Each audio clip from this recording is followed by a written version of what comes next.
We're on day 7. 7 swans are swimming. This historically is meant to represent the 7 gifts of the Holy Spirit. And before we move on to that, I just want to finish off a little bit from yesterday's, because we didn't only have Simon that prophesied over the baby. We also had Anna, the daughter of Phanuel, from the tribe of Asher. She was advanced in years, and she'd lived with her husband 7 years since she was a virgin, and she was a widow. She's 84, so it gets a little bit confusing. And sometimes we kind of glance over those kind of sentences in the Bible that don't seem to be relevant, but there is relevance in there. However, you're going to have to watch other videos to figure that out, because I'm not going to share it here. We've got this Anna lady. She's 84. She's living in the temple since her husband died.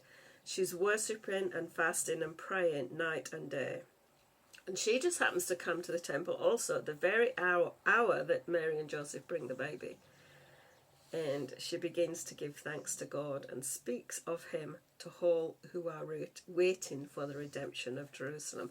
So this was a massive, significant event that has just taken place on the earth. And Mary and Joseph are holding this baby in their arms. That is the consolation of Israel. Many are going to have their hearts pierced, the intents of their hearts revealed through this child as he matures. And we can read the rest of the scriptures in what happens. It's an exciting journey. So back to the 7 swans are swimming. So yesterday we had the geese laying, and now we've got swans swimming. So they historically represents the 7 gifts of the Holy Spirit, and we can read about those in 1 Corinthians chapter 12. Paul is here talking to the church at Corinth, and he's telling them about the supernatural gifts. Corinth they were pretty good on the supernatural stuff, but they were not very good on the love stuff, which is again another message for another time. And Paul is trying to, what they had in their understanding, because they were from the Gentiles. Remember, the prophet Simon had said that this would be revelation of God to the Gentiles, and now the supernatural gifts we've seen are being operated within this Gentile church.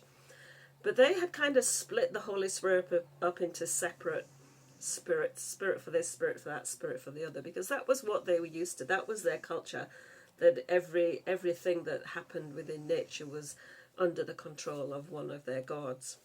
And Paul is trying to counteract that teaching and say, no, it's one and the same Spirit. To each is given the manifestation of the Spirit for the common good. And there's another key there, that getting the gifts of the Holy Spirit is not so that you can look smart and better than the next person. It's for the common good of all humanity.